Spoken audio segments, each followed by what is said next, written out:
देखो आगे मैं आपको एक सिंपल सा डिफेक्ट बताता हूँ। बहुत साधारण सा डिफेक्ट है,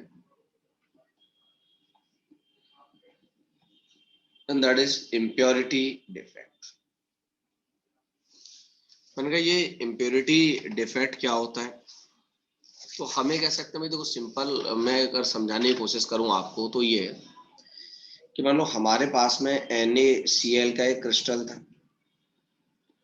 हमने क्या किया, उसमें कुछ स्ट्रोंशियम क्लोराइड डाल दिया है ना। उसकी हमने NaCl की स्ट्रोंशियम क्लोराइड के साथ डोपिंग कर दी। डोपिंग आप समझते हो, डोपिंग का मतलब हमारे लिए क्या होता है, एडिशन ऑफ इम्प्योरिटीज। आपने ये टर्म सेमीकंडक्टर में खूब बढ़िया से सुना होगा, इम्प्योरिटीज को ऐड करने की बात को डोपिंग बोलते हैं। तो मैंने कहा जब हमने NaCl में SrCl2 डाल दिया तो हमें कह सकते हैं उसमें कुछ स्ट्रोंशियम की इम्प्योरिटी आ जाएंगी। तो वहां से जो डिफेक्ट जनरेट होगा वो हमारे लिए क्या कहलाएगा, इम्प्योरिटी डिफेक्ट कहलाएगा। जैसे हमारे पास NaCl का मैंने कहा एक क्रिस्टल था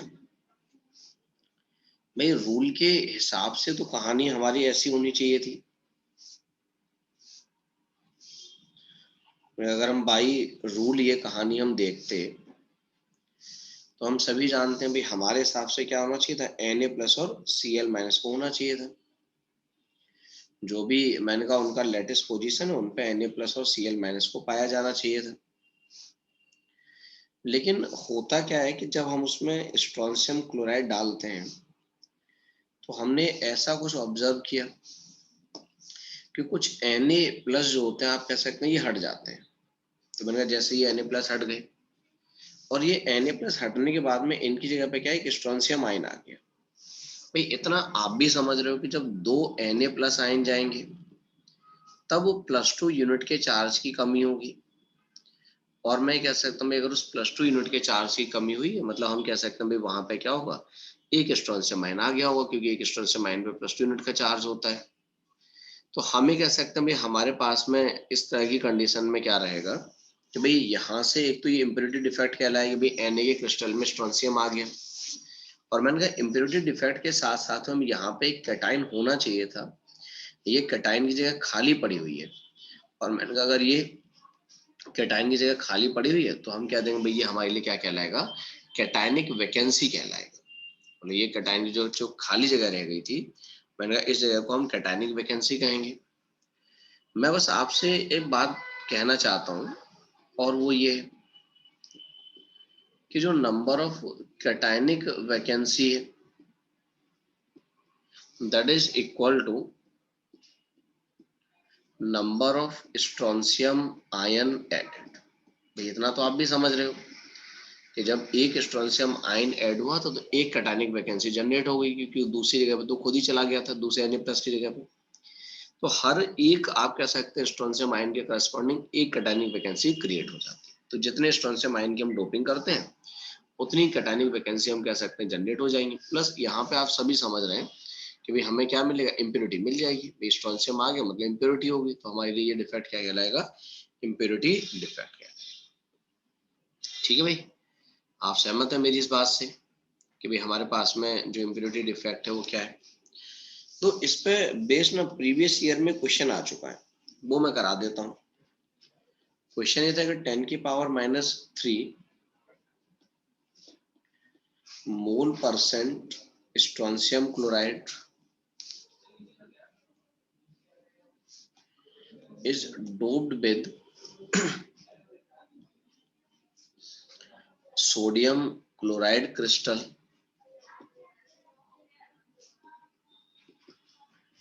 then find number of cationic vacancy। ठीक है, मैंने कहा ये क्वेश्चन एक बार हम लोगों से पूछा जा चुका है, तो आप आराम से बता दोगे भाई इतना तो हम समझ ही गए कि भाई हर एक स्ट्रोंशियम के लिए एक कैटाइनिक वैकेंसी पाई जाती है 6 × 10⁻18। ठीक है, बिल्कुल सही है। मैंने कहा मुझे देखो मोल परसेंट दे रखा है, तो मैं सबसे पहले क्या मोल ऑफ SrCl2 निकालूंगा। और मैंने कहा अगर मैं मोल ऑफ SrCl2 निकालूंगा तो 10⁻³ है। मैंने कहा बाई 100, तो हम क्या देंगे भाई, हमारे लिए 10⁻⁻5 आ जाएगा। अगर मैं यहाँ से नंबर ऑफ SrCl2 निकालूंगा, भाई कितने स्ट्रोंशियम क्लोराइड के मॉलिक्यूल होंगे, तो हम सभी जानते हैं भाई मॉलिक्यूल निकालने के लिए मोल को सिर्फ अवोगाड्रो नंबर से ही मल्टीप्लाई करने के लिए बोला गया था हमसे। तो मैंने कहा उसके नंबर कितने होंगे, 6 × 10⁻18 आ जाएंगे। और मैंने कहा अगर ये SrCl2 के मॉलिक्यूल हैं तो नंबर ऑफ स्ट्रोंशियम +2 आयंस कितने होंगे, तो मैंने कहा वो भी बराबर होंगे भाई। तो हमने कह दिया भाई 6 × 10⁻18 आयंस हो जाएंगे। और अगर 6 × 10⁻18 आयन है और यही कैटायनिक वैकेंसी भी होती है, तो आप कह सकते हैं भाई कैटायनिक वैकेंसी क्या होंगी, सेम हो जाएगी। ठीक है, तो भाई ये क्वेश्चन मैंने कहा एक जमाने में कभी आ चुका है, तो आप देख लेंगे। चलो, तो ये कहानी हमारी डिफेक्ट से रिलेटेड थी, भाई डिफरेंट डिफेक्ट सॉलिड में क्या क्या हो, तो उससे रिलेटेड हमने कहानी को समझ लिया। आप देखो इस पर बेस्ड ना बड़े आसान आसान से क्वेश्चंस मिलेंगे आपको, आप सीट में सॉल्व करके देख लेना, बहुत सिंपल सिंपल क्वेश्चन आपको मिलते हैं।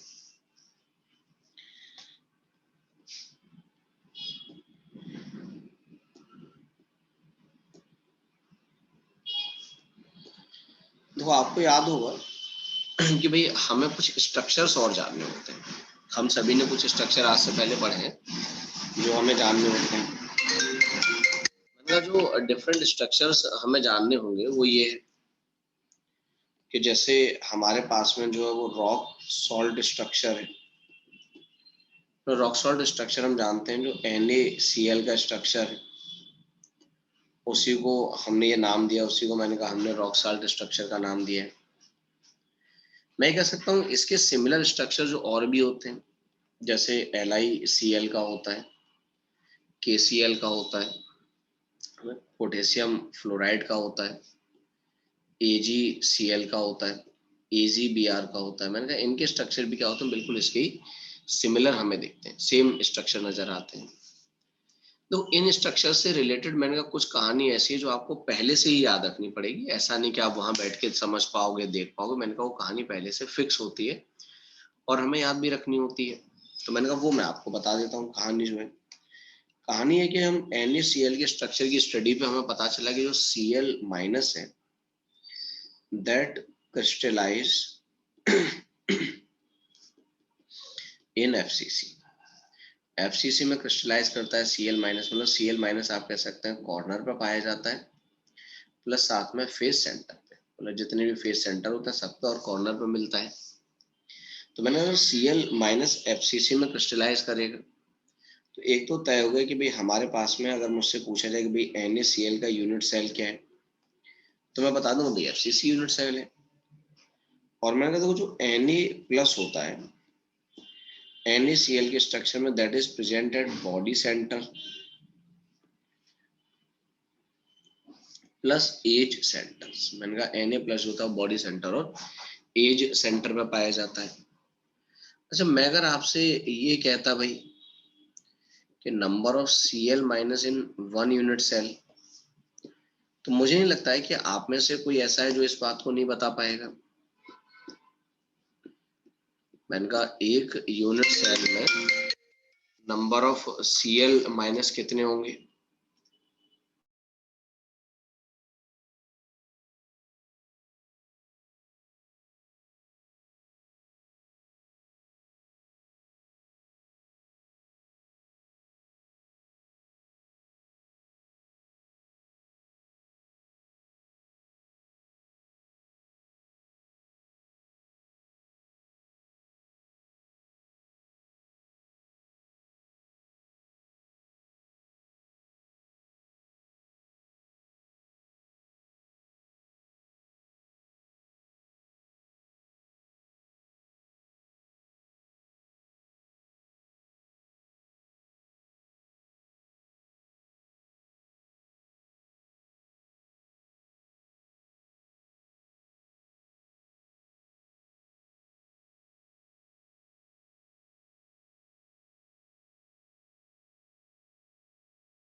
ठीक है, तो मैंने कहा देखो इसमें शायद किसी को एतराज नहीं है कि भाई एक यूनिट सेल में Cl-4 होंगे और Na+ भी 4 होंगे। मैंने कहा एक अगला फॉर्म बात करते हैं।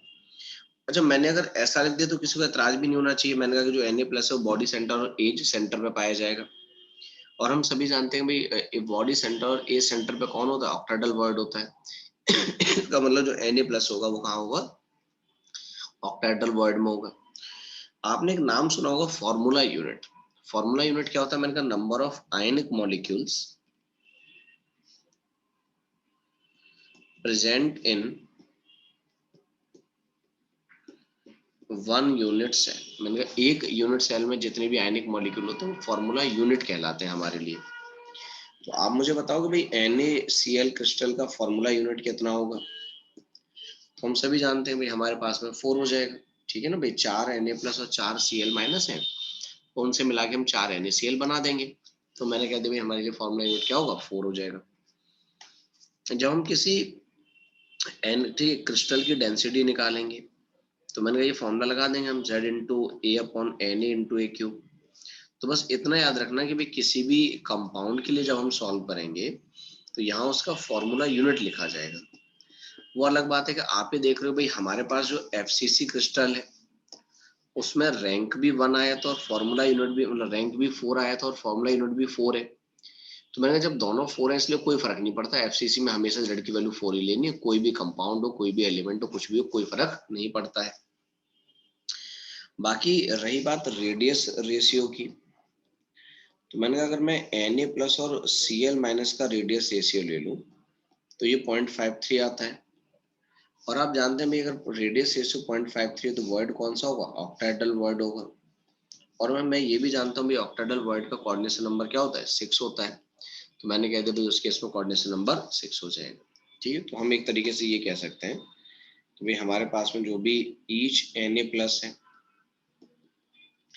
Each Na+ is surrounded by 6 Cl- and each Cl-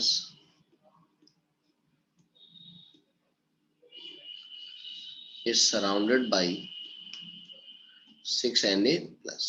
ठीक है, मैंने कहा ऐसा मैं लिख सकता हूँ, इसमें कोई दिक्कत नहीं है भाई हमारे पास में।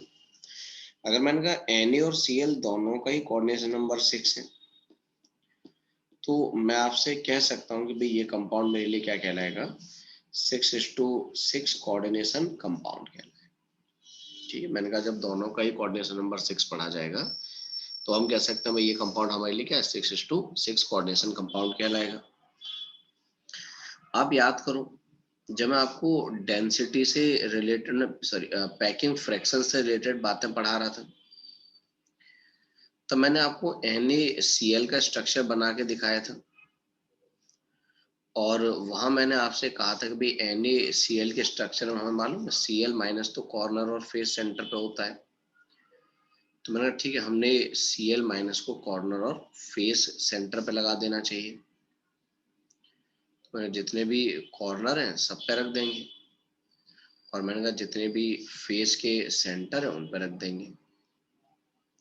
बाकी आप ये कह सकते हो भाई हमारे पास में जो Na+ है मैंने कहा वो बॉडी सेंटर पे, और आप कह सकते हैं हर एज सेंटर पे,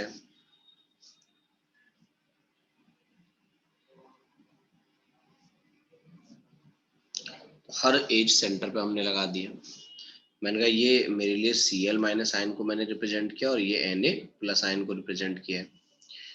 प्लस मैं ये देख सकता हूँ भाई यहाँ जो अरेंजमेंट था वो ऐसा ही तो था, मैंने आपको पहले ही बताया था कि मैंने इस टाइप का अरेंजमेंट है, ये Cl- है, ये Cl- और बीच में Na+ है।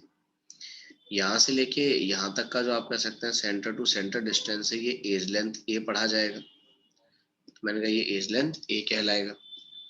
और मैं ये जानता हूँ भाई एज लेंथ A को मैं ऐसे लिख सकता हूँ अगर आपको एतराज ना हो, और मैंने लिखा भी था पहले कि 2 times radius of Na+ plus radius of Cl-। मैंने कहा मैं ऐसे लिख सकता हूँ, या मैं अगर इस चीज को चाहूँ तो जनरलाइज कर देता हूँ।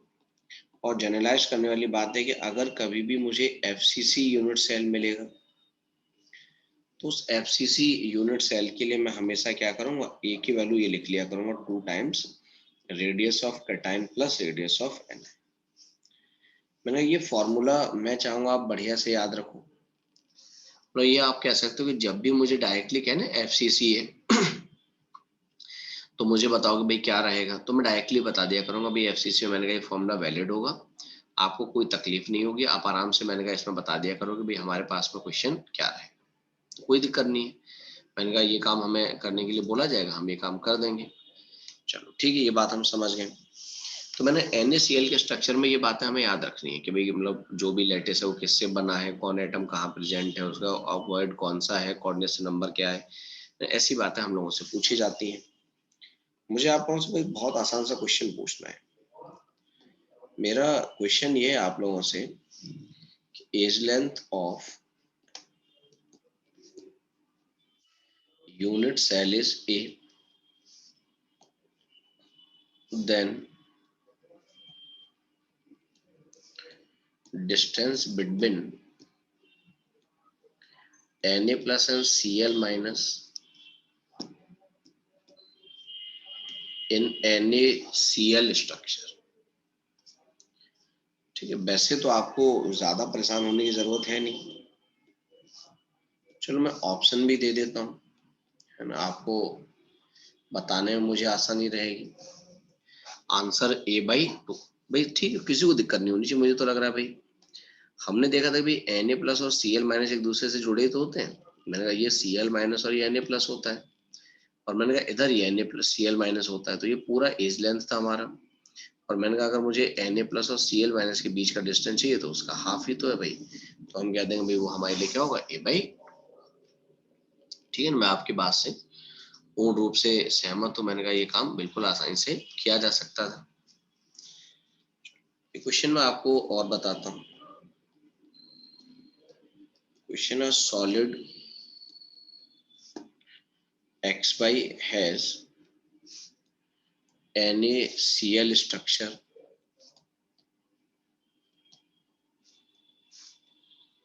if radius of cation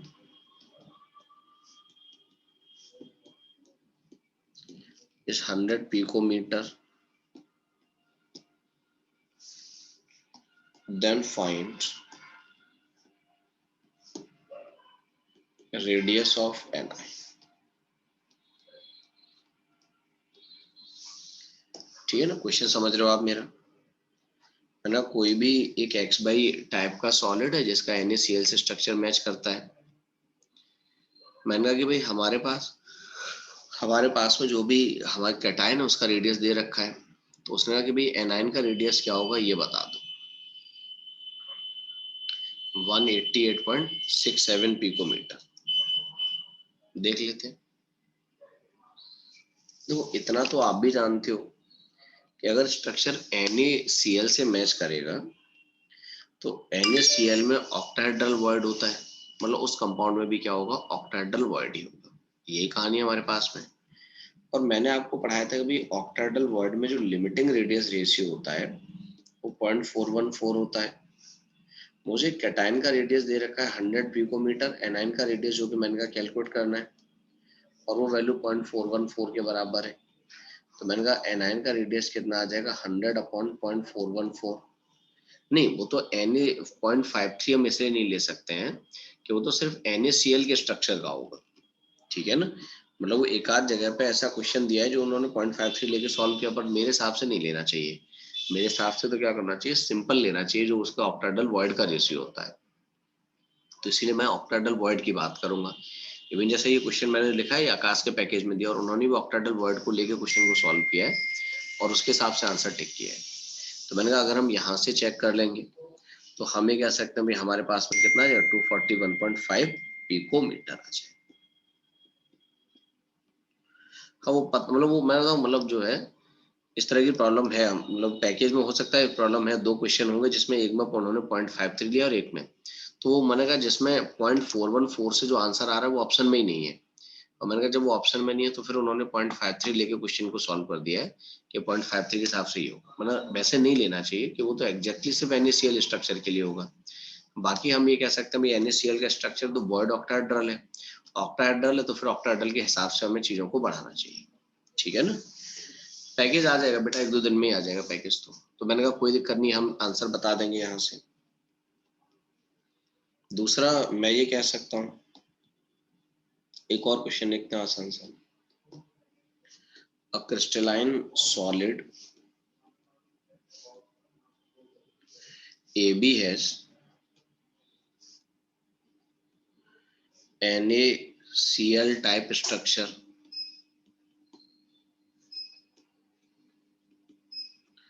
with radius of B minus is 250 picometer.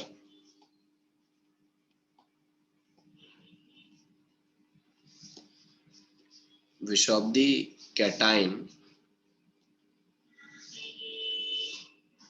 can be made to slip in tetrahedral void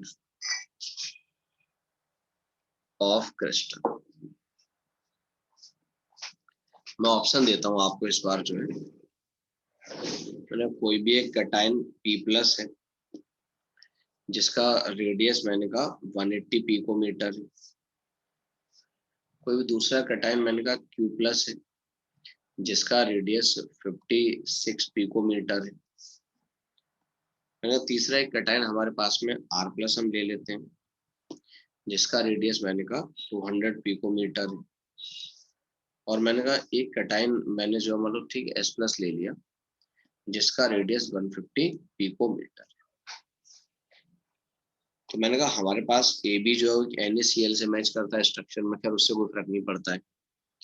मैंने कहा हमें एनाइन का रेडियस दे रखा है, उसने कौन सा कैटाइन जो टेट्राहेड्रल वॉइड में can be made to slip in tetrahedral void, B. ठीक है आंसर आपका।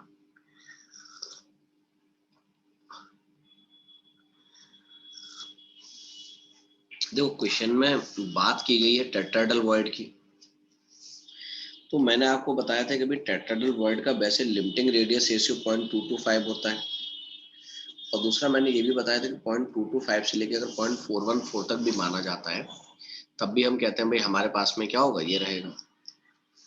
तो मैंने अगर उसका लिमिटिंग रेशियो 0.225 है तो मैं कह लूँ भाई radius of cation upon radius of A9. मैं अगर लिमिटिंग रेडियस रेशियो की बात करूंगा तो 0.225 ले लूंगा। कैटाइन का रेडियस मुझे नहीं मालूम है, एनाइन का रेडियस मुझे मालूम है 250 पिकोमीटर है, तो मैंने कहा ये 0.225 आ जाएगा। तो हमारे पास में रेडियस ऑफ कैटाइन कितना आ जाएगा, दैट इज 0.225 इंटू 250। मैंने कहा इसी को हमें सॉल्व करना है, तो मैंने कहा अगर हम इसे सॉल्व करेंगे तो ये वैल्यू 56.25 पिकोमीटर आएगी। मैंने कहा भाई इतनी रेडियस का तो बहुत आराम से रख लो, कोई दिक्कत ही नहीं है। तो हम ये कह सकते हैं जो 56 पिकोमीटर का रखेंगे वो आराम से उस वर्ड में ऑक्यूपाई कर लेगा, कोई दिक्कत नहीं होगी उस ऑक्यूपेंसी। ठीक है, बता दिया जाएगा। अगला एक और आसान सा क्वेश्चन लिखता हूं मैं।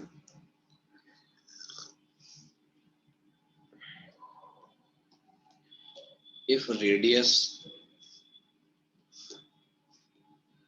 of cation in FCC having unit cell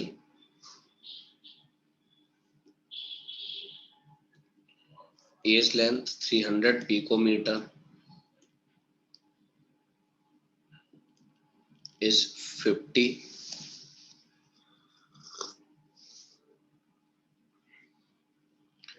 picometer,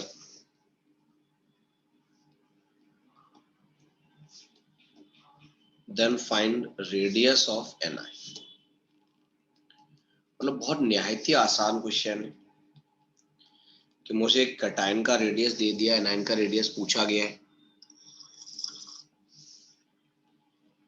जब 50 आ जा रहा है, चलो जो भी आ जाए देख लेंगे, 100 पिकोमीटर।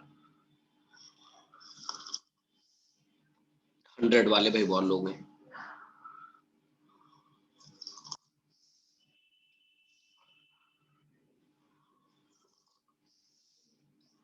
ठीक है ना, मुझे लगता है कोई ऐसी तकलीफ वाली बात है ही नहीं है। हम सभी जानते हैं भाई हमारे पास में जो भी FCC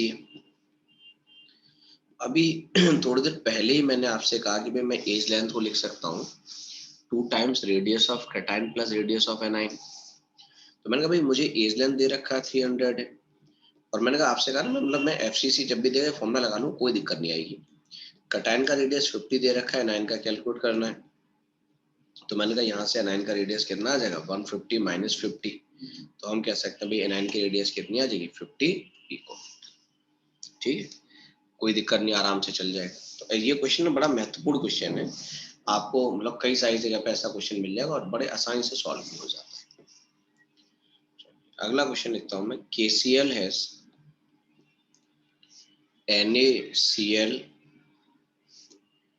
type structure if ratio of radius of Na plus upon Cl minus is 0.5 and radius of K plus upon Cl minus is 0.7, then find ratio of age length of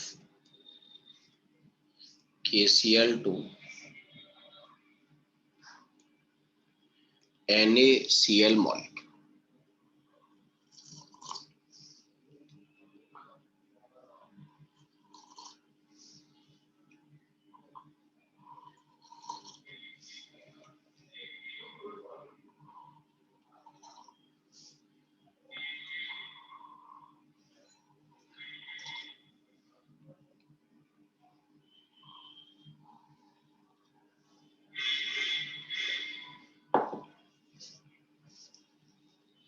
ठीक है भाई।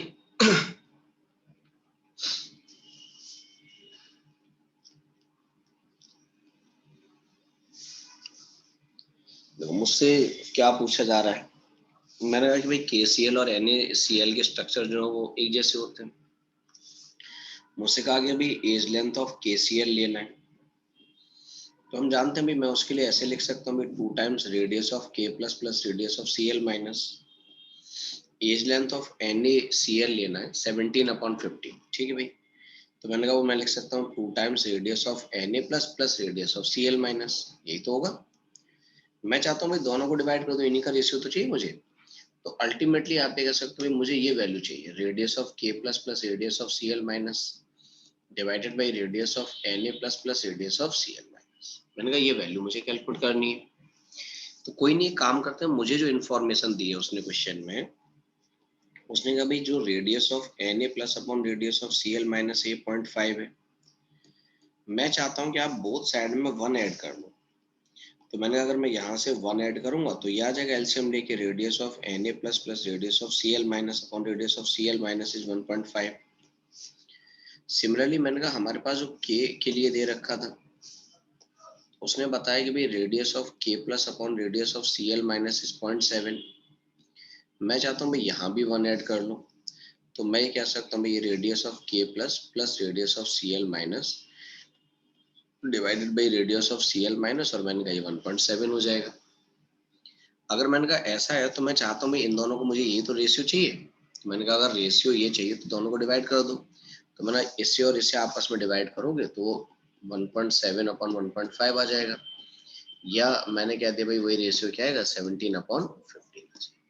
ठीक है, वो तो हम देख लेंगे। तो मान लो NaCl अपॉन KCl पूछा तो 15/17 हो जाएगा, KCl अपॉन NaCl पूछा है तो उस हिसाब से आंसर आ जाएगा। बता हम जरूर देंगे, इतना हम जरूर जानते हैं। एक और आसान सा क्वेश्चन है कि भाई KCl has NaCl type structure if radius of Na plus upon radius of Cl minus is 0.5 and radius of Na plus upon radius of K plus is 0.8, then find ratio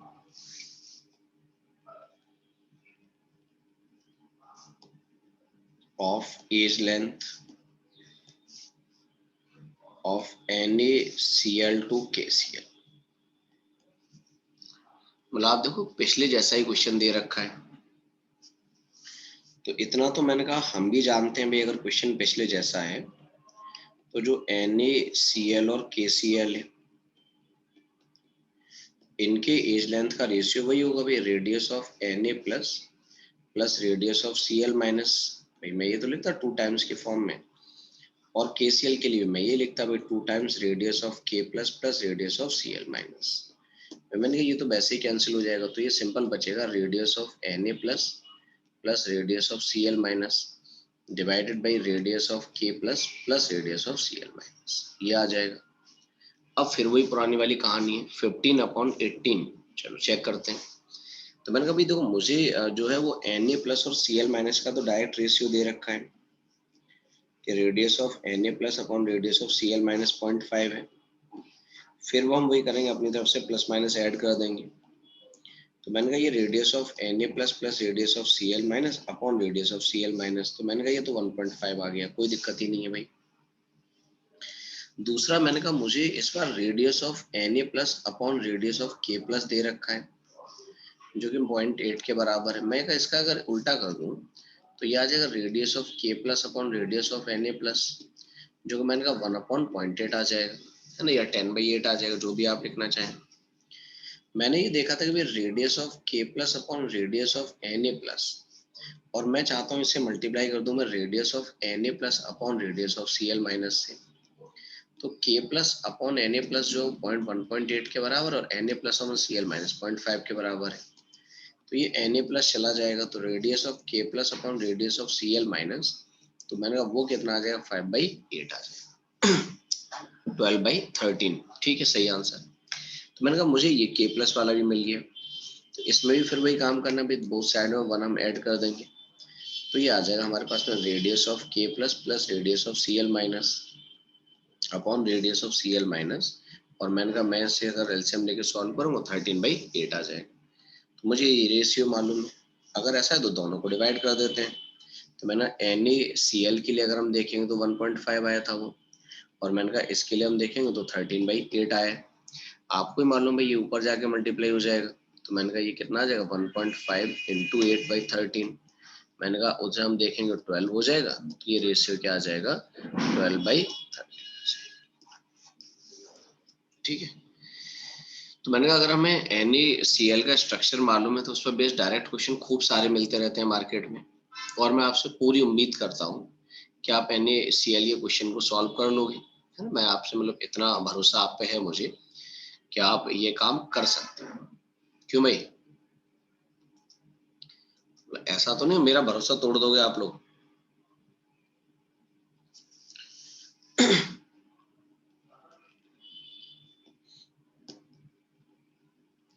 चलो मेरा भरोसा मत तोड़ो, ठीक। मैंने कहा अगली बात करते हैं जिंक ब्लेंड स्ट्रक्चर। हम जानते हैं जो जिंक सल्फाइड का स्ट्रक्चर होता है भाई, जिंक सल्फाइड को जिंक ब्लेंड कहते हैं। उससे मैच करने वाले और स्ट्रक्चर जैसे कोपरस क्लोराइड का होता है, कोपरस ब्रोमाइड का होता है, उनके आप कह सकते हैं भाई स्ट्रक्चर ऐसे ही मैच करते हैं। तो मैंने कहा स्ट्रक्चर के बारे में ये सारी इंफॉर्मेशन पहले मुझे बताने का हक है कि मैं बताऊंगा कि भाई कौन कहाँ प्रेजेंट होता है। तो मैंने कहा जो सल्फाइड आयन है, मैं अगेन कह सकता हूँ कि भाई सल्फाइड आयन जो होते हैं क्रिस्टलाइज इन FCC। मैंने कहा ये FCC में क्रिस्टलाइज होते हैं। खैर इतना तो हम पढ़ लिख गए कि भाई अगर FCC में क्रिस्टलाइज हो रहे हैं तो मैंने कहा 8 कॉर्नर पर रहेंगे और 6 फेस सेंटर होते हैं, तो मैंने कहा 6 फेस सेंटर पर रहेंगे। तो एक तो ये कह सकता हूँ भाई अगर FCC में क्रिस्टलाइज हो रहे हैं, मतलब जिंक ब्लेंड का स्ट्रक्चर क्या है, एक FCC यूनिट सेल को कंटेन करेगा। दूसरा मैंने कहा कि भाई अगर मैं ये जानना चाहता कि मेरे पास में नंबर ऑफ सल्फाइड आयन कितने होंगे इन 1 यूनिट सेल, तो मैंने कहा कोई भी बता देगा, हम सभी जानते हैं भाई FCC में, तो मैंने कहा 4 होंगे।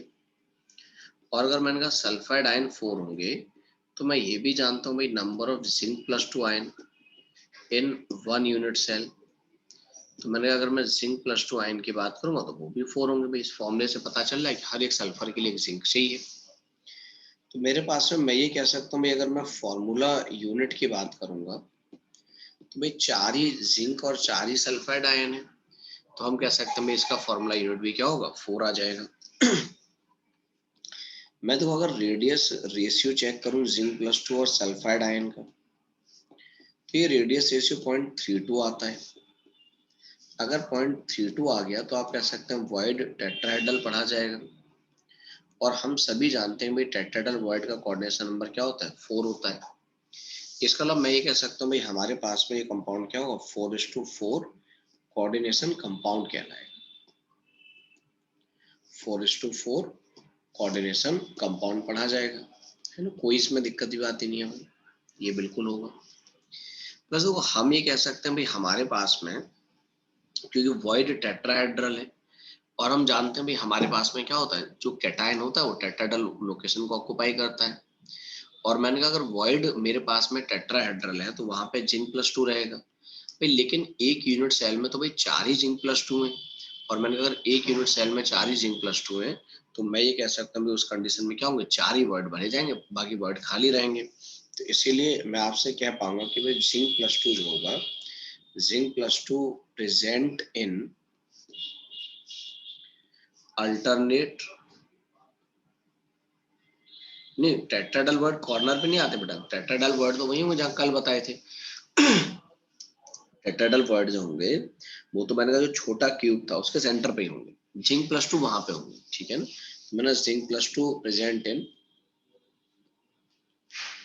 अल्टरनेट टेट्राहेड्रल वर्ड्स, मैंने कहा जिंक +2 जो तो अल्टरनेट टेट्राहेड्रल वर्ड में प्रेजेंट होते हैं भाई। 4 ही जिंक +2 और मैंने कहा 4 ही हमारे पास वर्ड भरे जाएंगे, बाकी टोटल होते तो 8 टेट्राहेड्रल वर्ड है। तो मैंने कहा अगर मैं परसेंट ऑक्यूपेंसी की बात करूं आपसे कि भाई टेट्राहेड्रल वर्ड आखिर कितने भरे जा रहे हैं, तो मैं कह दूंगा भाई सिर्फ 50% टेट्राहेड्रल वर्ड जो भरे जाएंगे, बाकी सारे टेट्राहेड्रल वर्ड क्या होंगे, हमारे लिए खाली पड़े जाएंगे। ठीक है भाई, इतना हम आराम से लिख सकते हैं, कोई ऐसी प्रॉब्लम नहीं होगी। और मैंने कहा ये मैं आपको बता देता हूँ, if tetrahedral word is occupied,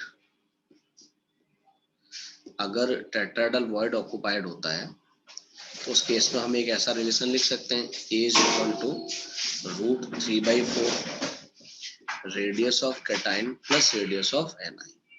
मैंने कहा अगर टेट्राहेड्रल वर्ड ऑक्युपाइड होगा तो नो डाउट मैं ये काम कर सकता हूँ कि भाई उसमें ए का एक रिलेशन लिख सकता हूँ कि भाई जो भी हमारे पास में ए रहेगा वो हम कह देंगे भाई radius of √3/4 radius of cation plus radius of, ये लिखा जा सकता है। तो ये रिलेशन जो मैंने सिंपल लिखा है, कोई ऐसा नहीं बहुत मतलब मेहनत से लिखा हुआ है, बहुत सिंपल तरीके से लिखा हुआ रिलेशन है ना, और कोई ऐसा बड़ा रिलेशन भी नहीं है, हम आराम से लिख भी लेंगे, ऐसी कोई बात भी नहीं है। तो आप खुद सोच लो कि जो जिंक है वो हमारे पास में छोटा वाला क्यूब है वहां पे प्रेजेंट है, तो पूरा बॉडी डायगोनल जो होता है मैंने कहा A√3 का होता है, तो उससे लेके मैंने कहा ये रिलेशन हमने लिख दिया कि भाई हमारे पास में रिलेशन जो है, एक सेकंड मैंने क्या A√3 का बॉडी डायगोनल हो जाएगा, made a mistake, it is 4/√3 ये आएगा, तो पूरा बॉडी डायगोनल जो होगा वो A√3 आ जाएगा। उसमें अगर आप देखोगे भाई हमारे पास में क्या क्या आएगा, तो दो तो कॉर्नर पे जो आपके पास में सल्फाइड आयन है वो आ जाएंगे, और बीच में मैंने कहा दो आपको क्या मिल जाएंगे, हमारे पास में जिंक मिल जाएंगे, तो मैंने कहा 2 जिंक मिल जाएंगे और 2 सल्फाइड आयन मिल जाएंगे। यहाँ से लेके यहाँ तक का डिस्टेंस जो कि √3/4 के बराबर था, है ना, मैंने कहा ये जो है, और जिंक +2 यहाँ पर वो कॉर्नर पे है, तो मैंने कहा ये radius of cation plus radius of anion लिख दूंगा मैं, तो A is equal to 4/√3 radius of cation plus radius of anion, ये लिख देंगे। ठीक है भाई, तो टेट्राहेड्रल वर्ड अगर ऑक्युपाइड होता है तो वहां ये रिलेशन भी लग सकता है, तो जिंक सल्फाइड का स्ट्रक्चर भी हमें याद करके रखना है। चलिए नेक्स्ट हम लिखते हैं सीजियम क्लोराइड स्ट्रक्चर। देखो मैंने कहा सीजियम क्लोराइड हो गया, सीजियम ब्रोमाइड हो गया, है ना, इनके स्ट्रक्चर मैच करते हैं, एक ही जैसे होते हैं, या फिर मैंने कहा टेलुरियम क्लोराइड होता है, टेलुरियम ब्रोमाइड होता है, टेलुरियम आयोडाइड होता है, इनके स्ट्रक्चर से मैच करते रहते हैं। अगेन ये बताने की जिम्मेदारी मेरी है कि कौन कहाँ पे होता है। देखो मैं ये कह सकता हूँ जो Cl माइनस है इन सीजियम क्लोराइड स्ट्रक्चर वो कॉर्नर्स पे पाया जाता है, और जो सीजियम प्लस है मैंने कहा वो बॉडी सेंटर पे पाया जाता है। तो आप ये बात मुझे बता सकते हैं कि अगर कॉर्नर पे और बॉडी सेंटर पे, तो पहली बात तो हमारी ये बात डिस्कस हो गई कि भाई हमारे पास में जो यूनिट सेल होगा वो कैसा होगा, बीसीसी यूनिट सेल कहा जाएगा। अगर मैं आपसे कहता हूँ number of Cl minus in one unit cell, तो आप मुझे बिल्कुल बता देते कि भाई एक यूनिट सेल में कितना Cl माइनस, तो आपको सिर्फ कॉर्नर पे है तो 8 इंटू 1/8, तो मैंने कहा सिंपल 1 हो जाएगा। मैं आपसे कहता भाई number of caesium plus in one unit cell, कि भाई एक यूनिट सेल में कितना सीजियम प्लस होगा, तो आपको मालूम बॉडी सेंटर पे, तो मैंने कहा वो भी 1 हो जाएगा। अगर ऐसा है तो बताओ इसका फॉर्मूला यूनिट कितना आ जाएगा, तो मैंने कहा एक Na प्लस और एक ही Cl माइनस है, इसलिए इसका फॉर्मूला यूनिट क्या होगा, 1 आ जाएगा।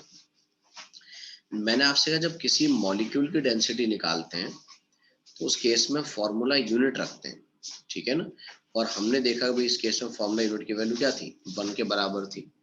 तो हम बस इस बात का ख्याल रखेंगे, हालांकि ये बात मैंने पहले भी आपसे कही थी कि मतलब किसी भी अगर कंपाउंड के लिए सॉल्व करते हैं तो उसमें z की वैल्यू 2 नहीं ली जाती। हालांकि बीसीसी के लिए हम z की वैल्यू 2 लेते हैं, लेकिन मैंने कहा यहाँ बीसीसी के लिए z की वैल्यू 2 नहीं लेते हैं, यहाँ पे क्या होगा 1 लेनी, क्योंकि हम किसी कंपाउंड के लिए सॉल्व कर रहे हैं, और कंपाउंड के लिए मैंने कहा क्या होता है, हमें फॉर्मूला यूनिट रखना पड़ता है, ठीक है। इसीलिए तो ये बात मैंने कहा पहले, हालांकि मैं क्वेश्चंस में करा चुका हूँ। बाकी रही बात रेडियस की, तो radius of caesium plus and Cl minus, मैंने कहा ये रेडियस 0.93 होता है। हम सभी जानते हैं भी अगर रेडियस 0.93 मतलब क्यूबिक वॉइड है, और मैंने कहा अगर वॉइड क्यूबिक वॉइड है, और बाकी मैंने कहा रही बात कोऑर्डिनेशन नंबर की, तो हम सभी ने पढ़ा था कि भाई हमारे पास में क्यूबिक वॉइड में कोऑर्डिनेशन नंबर क्या होता है, 8 होता है।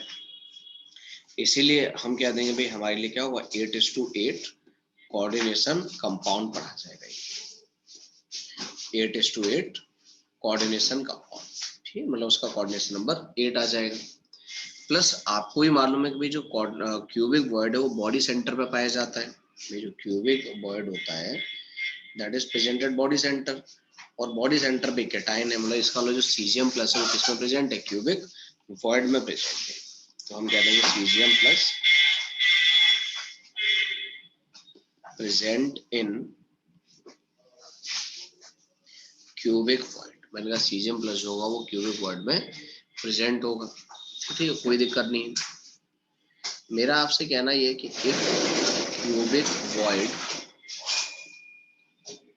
इज ऑक्यूपाइड, अगर क्यूबिक वॉइड ऑक्यूपाइड होता है तो उस कंडीशन में हम एक रिलेशन नोट कर सकते हैं, और मैं ही नहीं आप भी कर सकते हो। तो ये काम बड़ा साधारण सा है जो कि आप खुद आसानी से कर पाओगे, आपको मैंने कहा कोई बहुत ज्यादा तकलीफ इस काम को करने में नहीं होगी। मैंने कहा मुझे मालूम है कि भाई इसके स्ट्रक्चर में, मैंने कहा इसके स्ट्रक्चर में मैं ये बात अच्छे से जानता हूँ कि भाई हमारे पास में जो भी Cl माइनस है, मैंने कहा वो Cl माइनस जो कॉर्नर पे दिखेगा, है ना, मैंने कहा 8 कॉर्नर पे Cl माइनस दिखेगा, और मैंने कहा इसके स्ट्रक्चर में जो सीजियम प्लस होगा वो बॉडी सेंटर पे दिखेगा, भाई यहाँ सीजियम प्लस होगा। अगर मैं यहाँ से एक बॉडी डायगोनल बना दूं,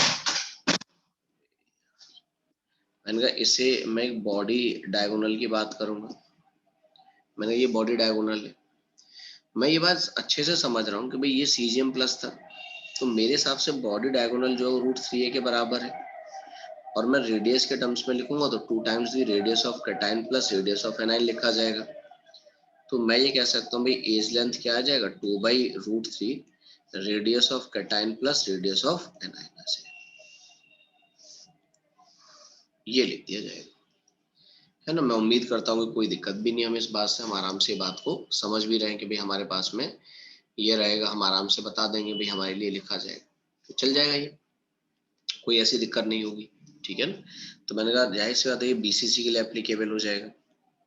अगर कोई बीसीसी यूनिट सेल और उसमें कैटायन और एनायन की बात की जा रही है तो मैंने उसके लिए मैं इसे अप्लाई कर दूंगा, कोई ऐसी दिक्कत नहीं आनी चाहिए। देखो अगला जो स्ट्रक्चर है मैंने कहा कैल्शियम फ्लोराइड स्ट्रक्चर है। आप जानते हैं वो हमारे पास में फ्लोराइड स्ट्रक्चर भी कहलाता है, also known as fluoride structure, यानी इसी को फ्लोराइड स्ट्रक्चर भी बोलते हैं। देखो मैंने कहा कैल्शियम फ्लोराइड में जो है वो कैल्शियम +2 जो होता है, मैं कह सकता हूं दैट क्रिस्टलाइज इन एफसीसी। मतलब कैल्शियम +2 ये एफसीसी में क्रिस्टलाइज करता है, कॉर्नर और फेस सेंटर पे करता है। बजाय इस वजह एफसीसी में क्रिस्टलाइज करेगा, मतलब कैल्शियम फ्लोराइड का यूनिट सेल भी एफसीसी होगा, तो एफसीसी यूनिट सेल होता है। प्लस मैंने कहा ये बात आप मुझे बिल्कुल बता सकते हो कि number of calcium +2 in 1 unit cell. मैंने अब तो ये कि देखो मुझे भी पूछने में शर्म आती है कि मैं मतलब ये छोटी बात बार बार आपसे क्यों पूछता हूँ, बहुत छोटी बात है जो आपसे बार बार पूछ रहा हूँ मैं कि 4 हो जाएगा। मैंने कहा number of F- in 1 unit cell, मैंने एक यूनिट सेल में तो मैं 8 कह दूंगा। ये बात तो समझ ना भाई, हर एक कैल्शियम के लिए 2 फ्लोरीन चाहिए, तो इसलिए मैंने कहा नंबर ऑफ आप कह सकते हो फ्लोराइड आयन वो क्या होंगे 8 आ जाएंगे। बाकी रही बात फॉर्मूला यूनिट की, मैंने कहा इसका फॉर्मूला यूनिट क्या होगा, तो मैं जानता हूँ भाई 4 कैल्शियम और 8 फ्लोरीन से मिला के आप 4 ही कैल्शियम फ्लोराइड बना पाओगे, तो बिल्कुल हम कह सकते हैं इसका फॉर्मूला यूनिट क्या होगा 4 आ जाएगा। तो ये मैं आपको बता दे रहा हूँ कि इनमें जो वॉइड होता है वो टेट्राहेड्रल वॉइड पाया जाता है। भाई इस बार साइज छोटा किसका है, छोटा साइज है फ्लोराइड आयन का, और मैंने कहा जो छोटे साइज के होते हैं वो वॉइड में ऑक्यूपाई करते हैं। 8 ही हमारे पास फ्लोराइड आयन और 8 ही टेट्राहेड्रल वॉइड होते हैं। इसका सभी सभी कहाँ पे प्रेजेंट होंगे, हमारे पास में वर्ड्स में प्रेजेंट होंगे। तो मैं ये कह सकता हूँ जो फ्लोराइड आयन होते हैं, fluoride ions are present in all 8 tetrahedral voids. मैंने कहा जो भी फ्लोराइड आयन होते हैं वो सभी टेट्राहेड्रल वर्ड में पाए जाते हैं, है ना, कोई ऐसी दिक्कत नहीं होती है। मैंने कहा अगर देखो मैं कोऑर्डिनेशन नंबर की बात करूं कि भाई कैल्शियम +2 और F- इनका कोऑर्डिनेशन नंबर क्या है हमारे पास में, तो मैंने कैल्शियम +2 हमने कल ये बात डिस्कस की थी अगर आपको याद हो तो मैंने कोऑर्डिनेशन नंबर में उल्टा देखा जाता है। अगर मुझे कैल्शियम का कोऑर्डिनेशन नंबर देखना है तो उसके लिए फ्लोरीन के नंबर गिनने पड़ेंगे जो कि 8 है, और फ्लोरीन का अगर मुझे कोऑर्डिनेशन नंबर देखना है तो उसके लिए कैल्शियम के ऑक्सीडेशन कैल्शियम के नंबर गिनने पड़ेंगे जो कि 4 है। इसीलिए ये कंपाउंड हमारे लिए क्या कहलाएगा 8:4 कोऑर्डिनेशन कंपाउंड कहलाएगा। इवन अगर आप देखोगे तो प्रीवियस ईयर के पेपर अगर आप उठाओगे तो उनमें ये क्वेश्चन आया भी है कि इनमें कोऑर्डिनेशन नंबर क्या होता है, तो मैंने कहा बता दें, ठीक है ना। और मैंने कहा ये फ्लोराइड स्ट्रक्चर कहलाता है। अच्छा जो हैलाइड होते हैं अदर, मैंने कहा हैलाइड्स ऑफ बेरिलियम, बेरियम, स्ट्रोंसियम, मैंने कहा इनके हैलाइड का स्ट्रक्चर इससे मैच करता है। जैसे बेरिलियम, बेरियम, स्ट्रोंसियम इनके फ्लोराइड हम ले लें तो इनके फ्लोराइड का स्ट्रक्चर वैसा ही होता है जैसा कैल्शियम फ्लोराइड का होता है। तो ये बातें हमें जो याद रखनी है हम बता देंगे, कोई ऐसी बात नहीं है भाई हमारे पास में। मैंने कहा दूसरा मेरे पास एक स्ट्रक्चर और है Li2 लिथियम ऑक्साइड स्ट्रक्चर है, लो एक बार लिख लो। अच्छा एक बात बताऊं आपको, बात यह है कि मतलब जैसे मैंने इसको 8:4 लिखा है, कोई ऐसा मत करना कि आपको हमें तो मैथमेटिक्स ज्यादा आती है हम इसको डिवाइड कर देंगे। हम इसको अगर डिवाइड कर देंगे तो मैंने कहा डिवाइड करके इसको 2:1 लिख देंगे,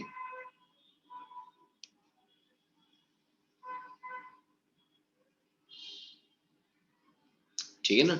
तो मैंने कहा कोई ऐसा तो नहीं दिमाग लगा देगा अपना कि हम लोग हो सकता है सर को आता नहीं होगा इसलिए उन्होंने डिवाइड नहीं किया, हम डिवाइड कर देते हैं। इन्हें डिवाइड नहीं करते, ये कोऑर्डिनेशन नंबर होते हैं, ये एटम्स के नंबर को रिप्रेजेंट करते हैं, ठीक है ना, इसलिए एसिड्स लिखे जाते हैं। चलो मैंने कहा देखो अगला एक स्ट्रक्चर मैंने कहा हमारे पास में Li2O स्ट्रक्चर होता है। आप कह सकते हैं जो Li2O स्ट्रक्चर उसे एंटी फ्लोराइड स्ट्रक्चर बोलते हैं, एंटी फ्लोराइड स्ट्रक्चर बोलते हैं। ऐसा स्ट्रक्चर देखने को कहाँ मिलता है, जैसे हमारे पास में Na2O, K2O, सोडियम सल्फाइड, इनके स्ट्रक्चर ऐसे होते हैं। एंटी फ्लोराइड इसलिए बोलते हैं क्योंकि जो काम आपने ऊपर फ्लोराइड में किया था ना, वो उल्टा होता है। मतलब वहां जो कैटायन का था वो यहाँ एनायन का होगा, वहां जो एनायन का था वो यहाँ कैटायन का होगा, जस्ट रिवर्स चलता है। तो मैंने कहा वहां पे कैटायन जो है वो एफसीसी में क्रिस्टलाइज कर रहा था, यहाँ एनायन करेगा। तो मैंने कहा जो भी हमारे पास में ऑक्साइड आयन होते हैं क्रिस्टलाइज इन एफसीसी, तो मैंने कहा ऑक्साइड आयन जो होते हैं वो कॉर्नर्स पे पाए जाते हैं, और मैंने कहा साथ में फेस सेंटर पे पाए जाते हैं। मुझे मालूम है भाई यूनिट सेल तो कैसी है, मेरे लिए एफसीसी है, तो मैंने कहा मैं पढ़ लूंगा कि भाई एफसीसी यूनिट सेल पढ़ा जाएगा। बाकी मैं आपसे अगर ये पूछ लेता भाई कि भाई हमारे पास में नंबर ऑफ ऑक्साइड आयन कितने होंगे इन 1 यूनिट सेल, तो मैं और आप सभी भली भांति जानते हैं भाई वो एफसीसी में क्रिस्टलाइज करेगा तो 4 हो जाएंगे। और मैंने कहा अगर मैं नंबर ऑफ लिथियम आयन पूछ लेता इन 1 यूनिट सेल, तो मैंने कहा कि भाई मैं जानता हूँ भाई उसके मेरे लिए कितने हो जाएंगे, 8 हो जाएंगे। ऐसी कोई दिक्कत नहीं है, मैं आराम से काम कर लूंगा। मैंने कहा मैं ये बात देख रहा हूँ कि भाई हमारे पास में जो फॉर्मूला यूनिट आएगा वो अगेन 4 आएगा। तो वैसे सच बात तो ये है कि आपको बेकार में ज्यादा परेशान होने की जरूरत नहीं है। अगर मैंने कहा ज्यादा परेशान होने की जरूरत हमें नहीं है, अगर हमारे पास में क्या है एफसीसी है, तो उसका फॉर्मूला यूनिट हमेशा 4 ही रहना है, फिक्स है। कोई भी एफसीसी हो कोई फर्क नहीं पड़ता है, फॉर्मूला यूनिट हमेशा 4 रहना है। मैंने कहा यहाँ भी जो वर्ड होते हैं वो टेट्राहेड्रल वर्ड होते हैं, यहाँ भी मैंने कहा जो वर्ड होंगे वो टेट्राहेड्रल वर्ड ही होंगे। भाई आप जानते हो इस बार लिथियम आयन का साइज छोटा है, तो लिथियम आयन वर्ड पोजीशन को ऑक्युपाई करेगा। तो मैं ये कह दूंगा भाई हमारे पास में जो लिथियम आयन होंगे, lithium ions occupy all 8 tetrahedral void. तो व्हाट अबाउट कोऑर्डिनेशन नंबर, क्योंकि आप बताओगे तो मुझे अच्छा लगेगा। भाई आपको मालूम लिथियम के कोऑर्डिनेशन नंबर के लिए ऑक्सीजन के नंबर देखेंगे, और ऑक्सीजन के कोऑर्डिनेशन नंबर के लिए लिथियम के नंबर देखेंगे, इसलिए मैंने कहा इसका कोऑर्डिनेशन नंबर क्या होगा, 4:8 आ जाएगा। बिल्कुल बढ़िया बात है भाई। जैसे देखो मैं एक और बात ऐसी बता रहा हूँ, जैसे मास ऑफ यूनिट सेल होगा, तो मैं मतलब ऐसा कह सकता हूँ कि 4 into formula mass of Li2। मेरी बात समझ रहे होगे आप शायद कि भाई एक यूनिट सेल में 4 लिथियम ऑक्साइड के मॉलिक्यूल है, तो इसलिए मैंने कहा यूनिट सेल का जो भी मास होगा वो जो भी लिथियम ऑक्साइड का एक मॉलिक्यूल है उसका 4 टाइम्स हो जाएगा। तो मैंने कहा ऐसा रिलेशन भी मैं जानता हूँ कि ऐसा रिलेशन मेरे लिए क्या रहेगा। तो मैंने कहा ये 5 स्ट्रक्चर हमने पढ़ लिए, जिसमें से 4 एफसीसी वाले थे, एक ही मात्र हमारे पास में ऐसा स्ट्रक्चर था जो बीसीसी का मिला था। मुझे आपको एक बात बतानी है, बात यह है कि on increasing temperature coordination number decreases while on increasing pressure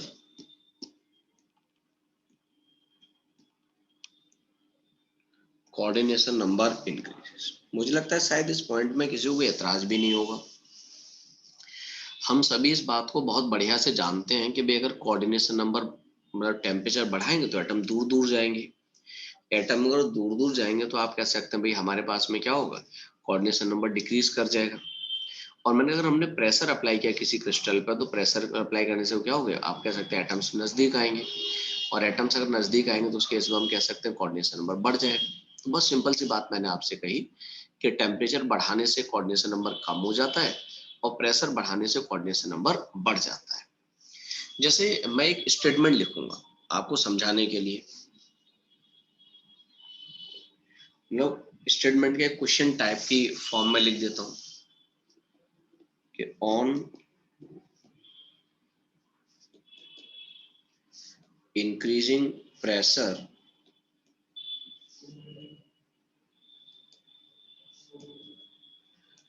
which is are correct। जैसे मैं आपसे कहता कि भाई coordination number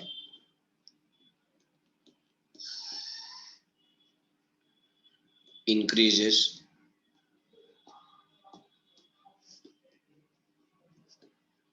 NaCl crystal converted into cesium chloride crystal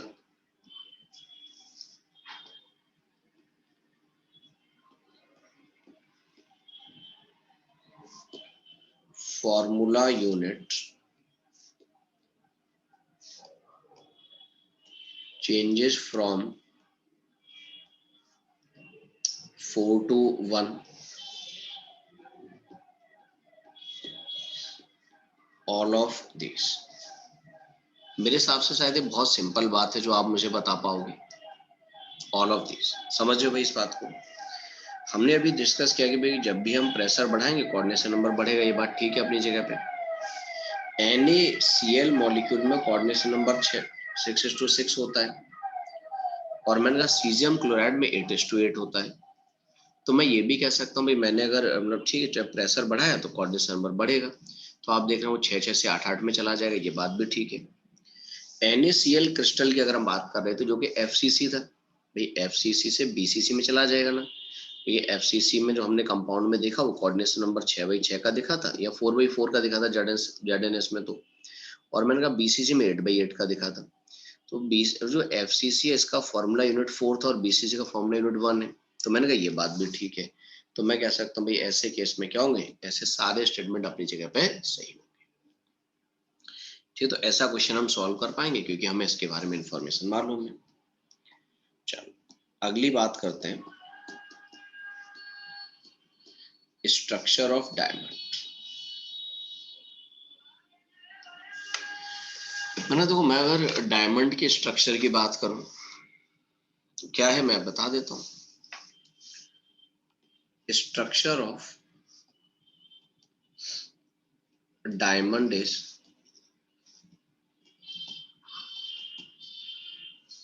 similar to structure of zinc sulphide. मैंने कहा जो स्ट्रक्चर जिंक सल्फाइड का होता है वही डायमंड का होता है। इसका मतलब ये कि जिंक सल्फाइड का FCC यूनिट होती है, इसका मतलब डायमंड की भी क्या होगी, FCC यूनिट होगी। मैं ये कह सकता हूं कि in diamond carbon atoms crystallize in FCC and 4 carbon atoms present in alternate tetrahedral voids. भाई जाहिर सी बात है जिंक सल्फाइड में आप कह सकते हैं भाई डायमंड में तो सभी कार्बन है, तो हमें कह सकते हैं भाई जिंक सल्फाइड में जहां पे सल्फर था वहां भी कार्बन आ जाएगा, जहां जिंक था वहां भी कार्बन आ जाएगा। इसलिए मैंने कहा एक तो सल्फाइड आयन जो आपको मालूम FCC में क्रिस्टलाइज किया तो वहां कार्बन पहुंच गया, और हमने ये भी देखा था कि भाई 4 जिंक आयन थे जो अल्टरनेट टेट्राहेड्रल बॉन्ड में प्रेजेंट थे, तो यहाँ कार्बन एटम ही आ जाएगा। मैं अगर आपसे ये कहता कि भाई number of carbon atoms in 1 unit cell, मैं अगर डायमंड का 1 यूनिट सेल ले लूं तो मैंने कहा भाई देखो एक तो ये FCC में क्रिस्टलाइज कर रहा है तो उसकी वजह से तो ये आ जाएगा, प्लस 4 अल्टरनेटेड टेट्राहेड्रल बॉन्ड में भी है, तो मैंने कहा इसीलिए हमारे पास में क्या होगा टोटल 8 आ जाएगा। ठीक, तो ये याद रखेंगे एक बार जैसे क्वेश्चन आया था तो ये मतलब इससे रिलेटेड क्वेश्चन हम लोगों से पूछा गया है। हालांकि वो क्वेश्चन प्रीवियस ईयर के पेपर में प्रेजेंट है लेकिन उस क्वेश्चन में कुछ दिक्कत है, या तो उसके 2 ऑप्शन गलत है या कुछ ऐसा है, मतलब आप सब सॉल्व करोगे तो आपको पता चलेगा कि भाई हमारे पास में इस तरह का है। ठीक है भाई, चलो एक और बात आती है हमारी, and that is regarding spinal structure. मैं ये कह सकता हूं कि minerals having general formula M-2O4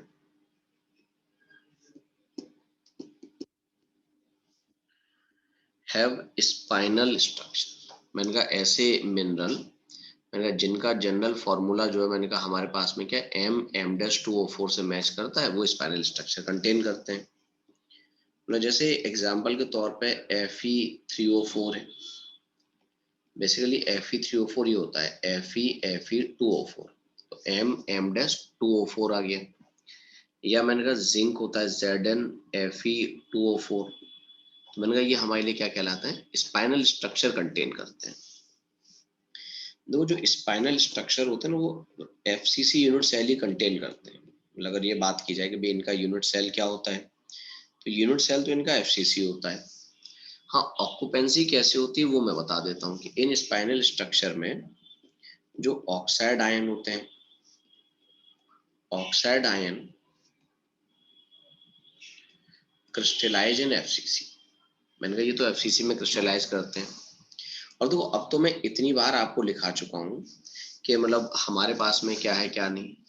मैंने यहाँ पे M जो होता है, मैंने कहा डाइवेलेंट कैटायन होता है इस फॉर्मूले में। मैंने कहा M जो है वो एक डाइवेलेंट कैटायन होता है, और मैंने कहा ये जो डाइवेलेंट कैटायन है, it occupy 1/8 of tetrahedral void. मैंने कहा ये 1/8 ऑफ टेट्राहेड्रल वॉइड को ऑक्यूपाई करता है। और जिस M डैश की मैं बात कर रहा हूँ, वो बेसिकली ट्राइवेलेंट कैटायन है हमारे लिए। मैंने कहा जिस M डैश की मैं बात कर रहा हूँ, वो मेरे लिए ट्राइवेलेंट कैटायन होता है। और मैंने कहा जो ट्राइवेलेंट कैटायन होता है, that occupy half of octahedral point. तो मुझे अगर कभी पूछ ले कि भाई स्पाइनल स्ट्रक्चर में कौन कहाँ पे कैसे होता है, तो हम बता देंगे भाई ऑक्साइड आयन तो एफसीसी पोजीशन पे होता है, मतलब कॉर्नर और फेस सेंटर पे होता है। डाइवेलेंट आयन जो होते हैं 1/8 ऑफ ऑक्टा, ठीक है, टेट्राहेड्रल वर्ड में मिलते हैं। और ट्राइवेलेंट जो मिलते हैं वो हाफ ऑफ ऑक्टाहेड्रल वर्ड में मिलते हैं। अगर ऑक्साइड आयन एफसीसी में क्रिस्टलाइज कर रहा है तो उसके नंबर हो गए 4। टोटल 8 टेट्राहेड्रल वर्ड होते हैं, और भाई जाहिर सी बात है हर का कंट्रीब्यूशन मतलब 1/, मैंने 1/8 से। यहाँ पे मुझे मालूम टोटल 4 ऑक्टाहेड्रल वर्ड होते हैं और हाफ ऑक्यूपाइड है, तो ये 2 है। तो आपको खुद देख के नहीं लगता है, अगर मैं खुद फॉर्मूला लिखता उसका, तो M के नंबर 1 है, M डैश के नंबर 2 और O के नंबर 4 है। तो मैंने कहा उस मिनरल का फॉर्मूला क्या होता है, M-2O4। तो मैंने कहा अगर मुझे इससे रिलेटेड कोई क्वेश्चन पूछ लिया जाएगा तो मैं बता दूंगा। ठीक है, तो ये मैं बता आराम से बता सकता हूँ कि भाई हमारे पास में क्या रहेगा। तो आप ये कह सकते हैं भाई ये कहानी हमारी स्ट्रक्चर से रिलेटेड थी। मैंने कहा ये डिफरेंट स्ट्रक्चर्स थे जिन्हें हमें जानना था, जिनके बारे में हमारे सिलेबस में डिस्कशन रखा गया था। तो मैंने ठीक है, हमको ऐसी बात नहीं है, बता दो देंगे कि भाई हमारे पास में क्या रहेगा क्या नहीं रहेगा। चलो बहुत छोटा सा डिस्कशन हमारा बाकी इस चैप्टर का, वो पूरा कर देते हैं। तो डिस्कशन ये है कि हमने याद है कुछ मैग्नेटिक मटेरियल पढ़ रखे हैं, सभी को याद होगा।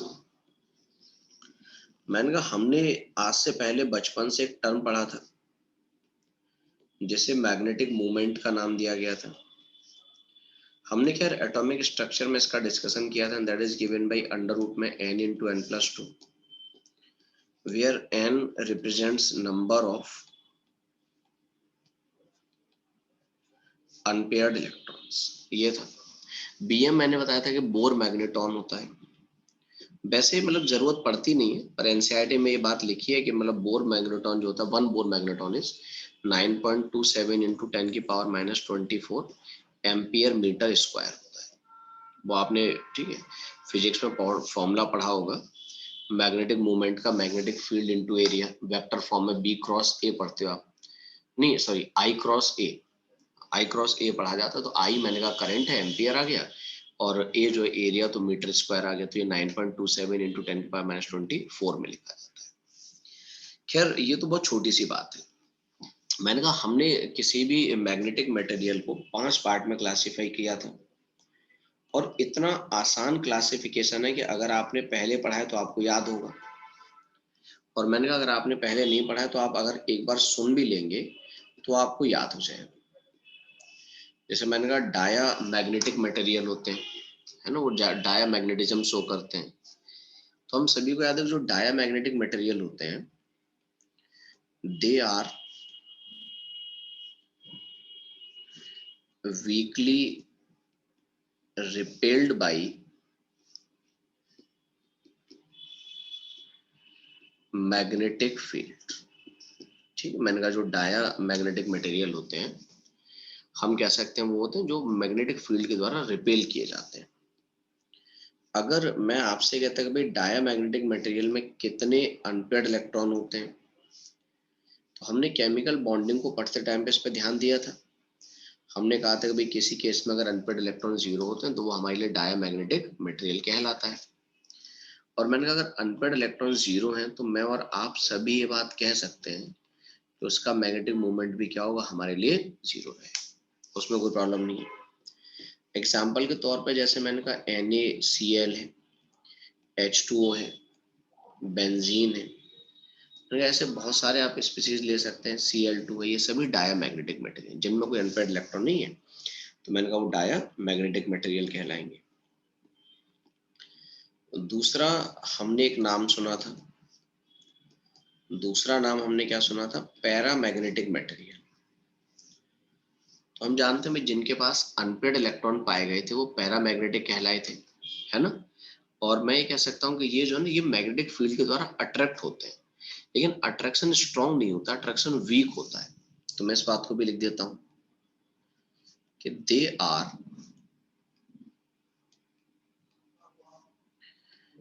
Weekly attracted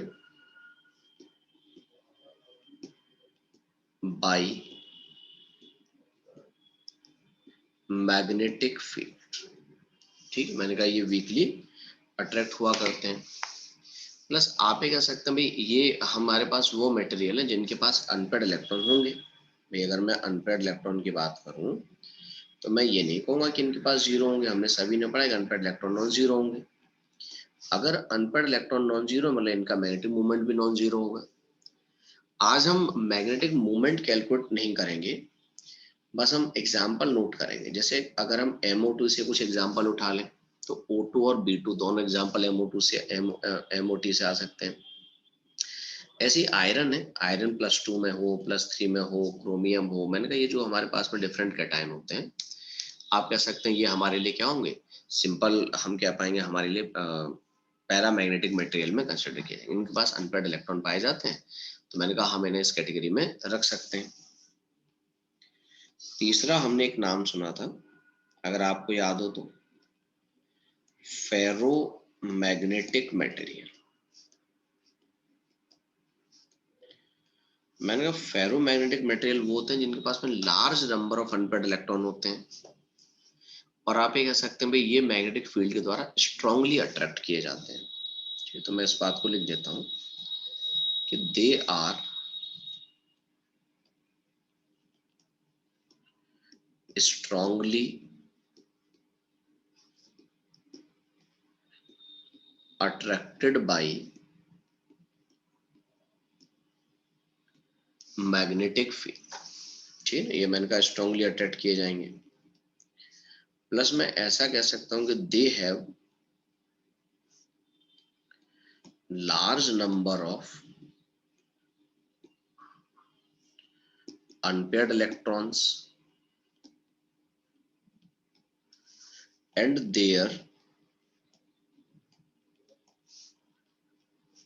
magnetic moments are aligned in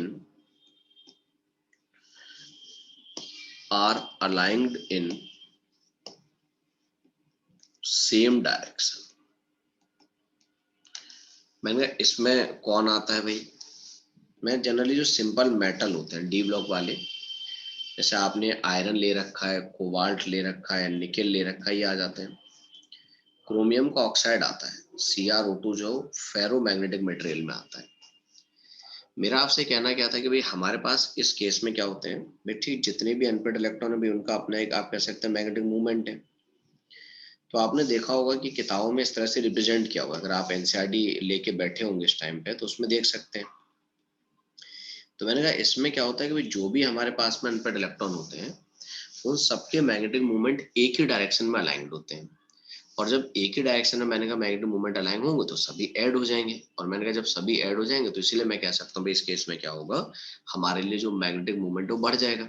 तो मैंने कहा इनको हमने क्या फेरो मैग्नेटिक मटेरियल का नाम दिया। ठीक है। चौथा मैंने कहा हमारे पास में क्या होते हैं, anti ferromagnetic.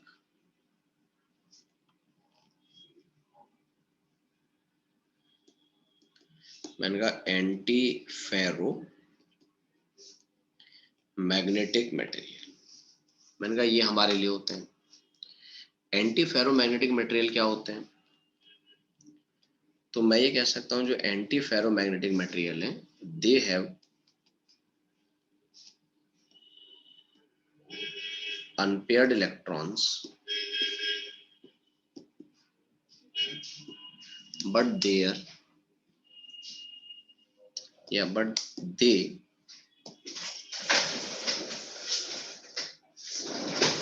behave as diamagnetic material. but they behave as diamagnetic material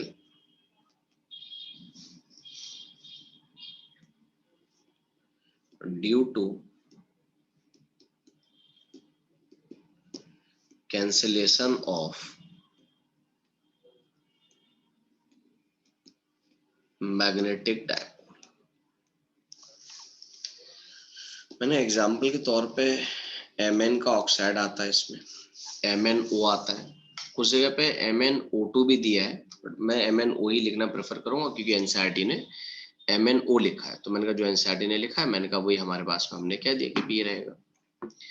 तो मैंने कहा हमारे पास में क्या होता है, मतलब जो एंटी फेरोमैग्नेटिक मटेरियल होते हैं उनमें क्या होता है कि डायमंड अनपेयर्ड इलेक्ट्रॉन तो होते हैं। तो मैंने कहा जैसे हमारे पास में इस तरह की कुछ कंडीशन होती है, मैंने कहा जो हमारे लिए हमारे सामने कंडीशन आती है कि मैंने इस तरीके के मैग्नेटिक डायपोल होते हैं। प्लस होता है क्या ना कि यहाँ पे जितने आप कह सकते हैं मैग्नेटिक डायपोल अपवार्ड में होते हैं ना उतने ही डाउनवर्ड में होते हैं। तो सभी मैग्नेटिक डायपोल एक दूसरे का कैंसिल कर देते हैं। मैंने जब सभी मैग्नेटिक डायपोल मैंने एक दूसरे को कैंसिल कर देंगे तो आप ये कह सकते हो कि उस कंडीशन में क्या आ जाएगा हमारे पास में, नेट मैग्नेटिक मूवमेंट जीरो ही आ जाएगा। तो मैंने कहा बेशक इनके पास अनपेयर्ड इलेक्ट्रॉन थे बट स्टिल इनका बिहेवियर कैसा मिला, डायमैग्नेटिक वाला मिला। इसीलिए मैंने कहा कि भाई हमारे पास में क्या होगा, ये जो भी स्पीसीज हमारे लिए इनका मैग्नेटिक मूवमेंट जीरो लिखा जाएगा और खैर ये डायमैग्नेटिक की तरह से बिहेव करेगी। ऐसे हमने पांचवा एक नाम डिफाइन किया था, फेरी मैग्नेटिक मटेरियल। मतलब आप खुद देख रहे होंगे इस बात को कि ये कितनी आसान सी बातें हैं कि हमने एक बार अगर हमने पढ़ भी ली बैठ के तो याद रह जाएंगे। मैंने कहा फेरी मैग्नेटिक मटेरियल क्या होता है, मतलब आप ये कह सकते हैं ये ऐसे मटेरियल होते हैं कि they have large number of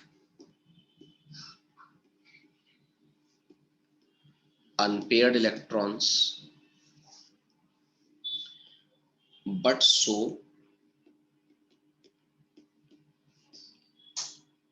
little magnetism due to cancellation of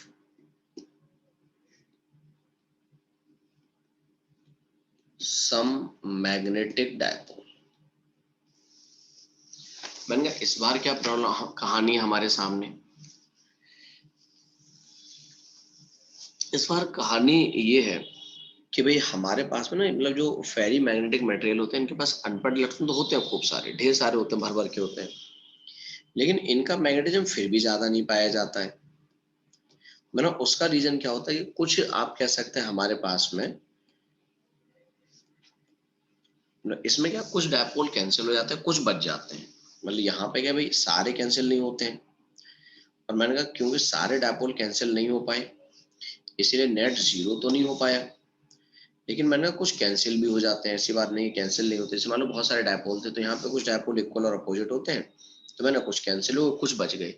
तो इसलिए आप कह सकते हैं भाई यहाँ पे मैग्नेटिक डायपोल मिला तो सही, इनका नेट मैग्नेटिक मूवमेंट हमारे पास में क्या है, आप कह सकते हैं नॉन जीरो तो होगा, लेकिन बट हम ये जरूर कह पाएंगे कि भाई इनका मैग्नेटिक मूवमेंट बहुत ज्यादा नहीं होगा। तो ये इस एग्जाम्पल में आते हैं, और मैंने कहा उसके एग्जाम्पल मैंने आपको बता दिए, दो एग्जाम्पल दे दिए, जैसे Fe3O4 मैंने कहा ये हम बता देते हैं भाई हमारे पास में रहेगा। तो मुझे नहीं लगता है कि मतलब कोई ऐसी समस्या होगी आपकी जिंदगी में, आप आराम से ये बात बता पाओगे।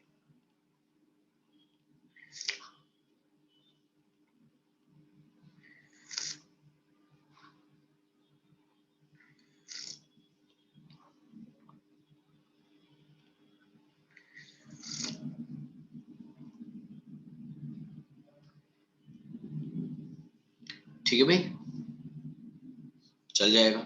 तो ये मैंने कहा बहुत सिंपल नाम है, 5 नाम आपकी जिंदगी के जो सबसे आसान होते हैं। मुझे नहीं लगता है कि नामों में आपको किसी को भी दिक्कत होगी। चलो तो ये हम याद रखेंगे। दो बहुत छोटी छोटी बातें बताता हूँ मैं आपको। छोटी छोटी बातें हैं कि हमने आज से पहले दो नाम सुने होंगे। एक सुना होगा आपने पायरो इलेक्ट्रिक क्रिस्टल। तो पायरो वर्ड जो होता है ना वो हीट आप कह सकते हैं फायर के लिए यूज होता है। एक तरीके से पायरो का मतलब होता है फायर या हीट, इसके लिए पायरो वर्ड यूज होता है। ये पायरो वर्ड हो जाए बहुत जगह यूज होता है केमिस्ट्री में। तो मैं कह सकता हूँ भाई वो क्रिस्टल जो हीटिंग पे इलेक्ट्रिसिटी जनरेट करते हैं, हीटिंग पे आप कह सकते हैं जो क्रिस्टल जो है करंट जनरेट करते हैं, वो हमारे पास में क्या होता है पायरो इलेक्ट्रिक कहलाते हैं। ठीक है, तो मैं इस बात को लिख देता हूँ, crystal which produce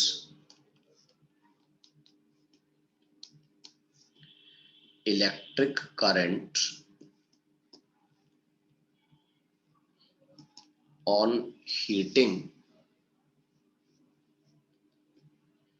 is known as pyroelectric crystal। ठीक है, मैंने कहा वो क्रिस्टल जो हीटिंग पे करंट जनरेट करेंगे वो पायरो इलेक्ट्रिक क्रिस्टल कहलाएंगे। ऐसे ही दूसरा एक नाम होता है हमारे लिए piezo electric crystal. Piezo electric क्या होते हैं तो वो भी मैं बता देता हूँ भाई, ऐसी क्या बात है। Crystal which produce electric current on applying mechanical stress। ठीक है, is known as piezoelectric crystal. मैंने कहा अगर किसी क्रिस्टल पे हमने मैकेनिकल स्ट्रेस अप्लाई कर दिया और उससे इलेक्ट्रिसिटी जनरेट हो गई, इलेक्ट्रिक करंट मिल गया, तो हम ये कह सकते हैं भाई हमारे पास में क्या होगा वो हमारे लिए पीजो इलेक्ट्रिक क्रिस्टल कहलाएगा, उससे हम पीजो इलेक्ट्रिक क्रिस्टल का नाम देंगे। ठीक है, चल जाएगा, इसमें कोई ऐसी दिक्कत नहीं आएगी, तो हम आराम से बता देंगे। तो मैंने ये बहुत छोटे छोटे से नाम होते हैं, इनमें मतलब कुछ भी नहीं आप कह सकते हैं आपकी जिंदगी में, इतनी छोटी सी बात आपको बतानी थी, बस नाम याद रखना। ये सब पहले सिलेबस में थे, अभी प्रेजेंटली आप देखोगे एनसीईआरटी से हटा दिए गई है, एनसीईआरटी में नहीं है। बट मैंने वही कहा ना कि मतलब कुछ चीजें जैसे हटने के बाद भी किताबों में रह जाती हैं, तो आज भी आप देखोगे तो एक आध पैकेज में आपको इनके क्वेश्चंस मिल जाएंगे। तो मैंने कहा सिंपल डेफिनेशन याद रखनी है, ज्यादा परेशान होना नहीं है, थोड़ा सिंपल डेफिनेशन देख के आप समझ जाओ। मैं एक छोटी सी बात है जो आपको बताना चाहूंगा, and that is regarding Bragg's law. मैंने तो ब्रेक्स लॉ वैसे आप फिजिक्स में पढ़ते हो, मैंने कहा मेरे हिसाब से ब्रेक्स लॉ जो फिजिक्स में पढ़ाया जाता है आप लोगों को। मतलब मुझे एक आध क्वेश्चन अपने सिलेबस में दिख जाता है केमिस्ट्री में उसका, तो मैं थोड़ा सा बहुत थोड़ा सा डिस्कस कर देता हूँ। जैसे मान लो हमारे पास में ये है, हमने ये माना कि भाई हमारे पास में जो भी सॉलिड है उसमें डिफरेंट ये एटम्स हैं जिनको मैं डॉट से दिखा रहा हूँ, और ये जो भी एटम्स के लेयर है उनके बीच का डिफरेंस, मतलब उनके बीच के डिस्टेंस सेपरेशन को मैंने डी कह दिया है। मैंने कहा कि भाई मैंने कोई भी एक लाइट रे भेजा, मान लो वो गया और इस वाले एटम से टकराया और इस वाले एटम से टकरा के वो रिफ्लेक्ट होकर वापस चला गया। इस तरह की कंडीशन में था मेरे पास में। और मेरा ये कहना था कि भाई हमारे पास में जो भी हमारे लिए दूसरा एक और लाइट रे भेजा, मैंने कहा दूसरा लाइट रे यहाँ से गया और आप कह सकते हैं वो लाइट रे इस एटम तक पहुंचा और यहाँ टकरा के वापस चला गया। ये कंडीशन थी मेरे पास में। तो मैं ये कह सकता हूँ भाई हमारे पास अगर हम ओवरऑल देखेंगे तो मुझे क्या ओवरऑल ऐसा नहीं दिखेगा कि भाई पहला वाला जो वेवलेंथ है उसने, मतलब पहली वाली वेव ने जो भी लेंथ ट्रेवल की और दूसरे वाले ने भी कुछ ट्रेवल की। तो आप ये देख सकते हैं जो दूसरा वाला हमारे पास में वेव है उसने कुछ एक्स्ट्रा डिस्टेंस ट्रेवल की है, जो कि ये दिख रही है आपको। भाई यही डिस्टेंस तो इतनी जो एक्स्ट्रा डिस्टेंस ट्रेवल की उसने, मैंने कहा ये और ये मिला के उसने एक्स्ट्रा ट्रेवल किया, बाकी तो दोनों बराबर आए थे और बराबर इसके यहाँ तक बराबर डिस्टेंस ट्रेवल की और यहाँ से फिर आगे बराबर ट्रेवल की। तो हम जानते हैं कि कोई भी वेव जो एक्स्ट्रा डिस्टेंस ट्रेवल करता है वही एक्स्ट्रा डिस्टेंस हमारे लिए क्या कहलाता है, पाथ डिफरेंस कहलाता है। भी इसी को तो हम पाथ डिफरेंस बोलते हैं। तो मैंने कहा जो हमारे पास में पाथ डिफरेंस है, ठीक है ना, मैंने कहा जो पाथ डिफरेंस है हमारे पास में वो हम कह सकते हैं उसे कैलकुलेट करने का एक फॉर्मूला होता है, path difference is given by 2d sin theta is equal to n lambda. मैंने कहा मैं देखो ये नहीं बताने जा रहा आपको कि ये फॉर्मूला कहाँ से आया और कैसे आया, मेरे पार्ट में नहीं है ये सब, ये फिजिक्स के पार्ट में।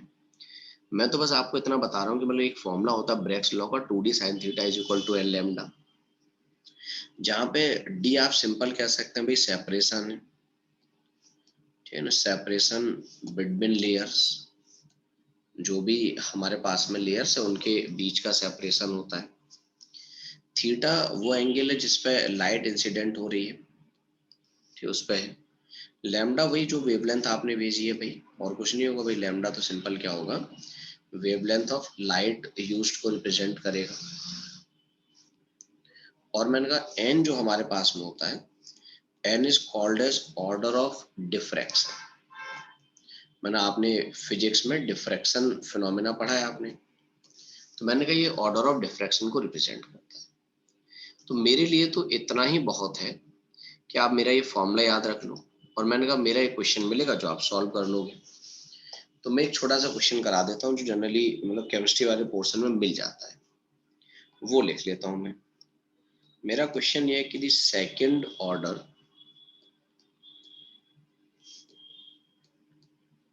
Bragg diffraction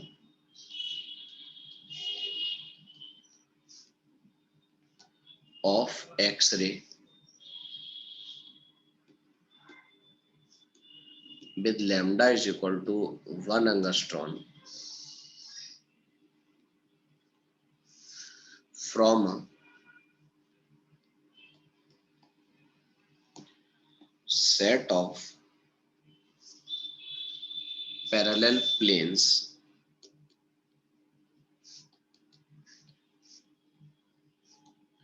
in a metal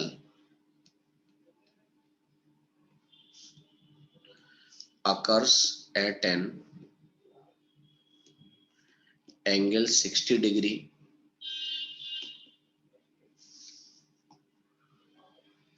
then the distance between the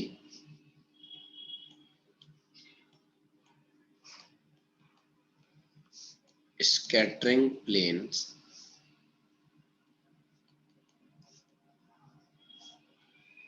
in the crystal is, मैं चलो ऑप्शन भी दे देता हूँ आपको, it is 2 angstrom, 1 angstrom, 1.15 angstrom, 0.575 angstrom।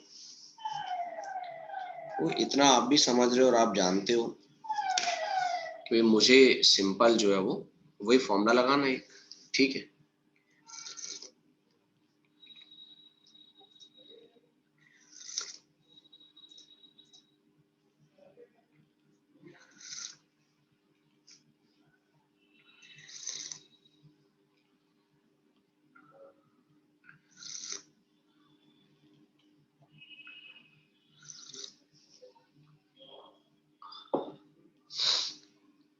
Simple मैंने कहा 2d साइन थीटा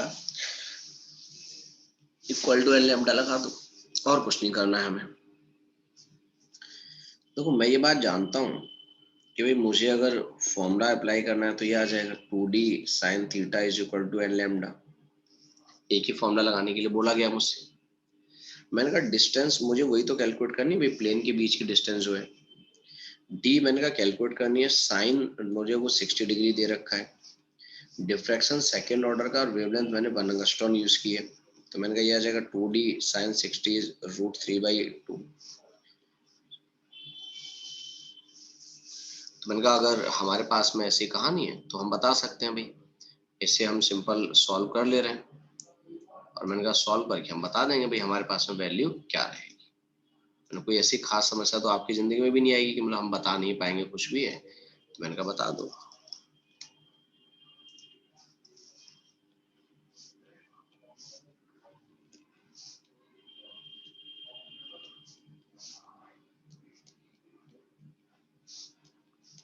ठीक है, जैसा कि आप सॉल्व कर रहे हैं ये वैल्यू 1.15 एंगस्ट्रॉम। यहाँ से बस मात्र एक क्वेश्चन हमें मिलता है जो इस तरह का मिलेगा, बाकी यहाँ पे कोई प्रॉब्लम नहीं, बाकी जगह जैसे चलती है कहानी वैसे ही चलती रहती है। ठीक है भाई, तो आप ये कह सकते हैं भाई ये हमारी सारी कहानी जो थी वो रिगार्डिंग सॉलिड स्टेट थी। सॉलिड स्टेट में हमें ये सारी बातें जाननी थी जो हमने यहाँ पे नोट कर ली।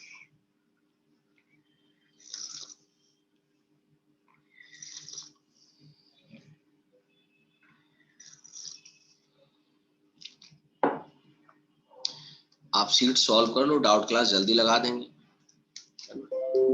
एक दो दिन में जो है, मैंने एक दो दिन में नहीं, ट्यूसडे व्यूसडे में देखते हैं, अगर मौका मिला तो ट्यूसडे में अरेंज कर देंगे, तब तो लगा लोगे आराम से, कोई ज्यादा क्वेश्चंस नहीं है।